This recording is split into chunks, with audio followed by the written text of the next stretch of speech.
Kung lagi ka nga nagmumotor na kagaya ko, kailangan mo nga ng protection sa kamay.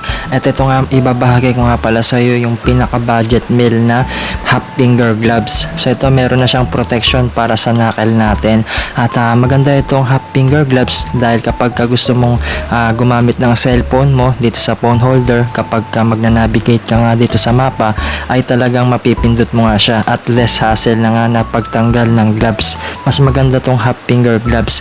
At kung mapapansin nga ninyo mga kalpa, yung paddings niya dito sa gloves natin ay may mga maliliit nga na tuldok-tuldok dyan. So ito nga yung pampakapit para sa handle grip natin, para kapag umuulan ay hindi nga siya madaling dumulas. At dito nga mga kalpa, talagang napakaganda ng kapit niya, napaka-smooth. Marami nga pala kayong kulay na pagpipilian, pati sizes. So large nga yung pinili ko dito mga kalpa. And take note, universal na rin to, pwedeng pang lalaki at pang babae.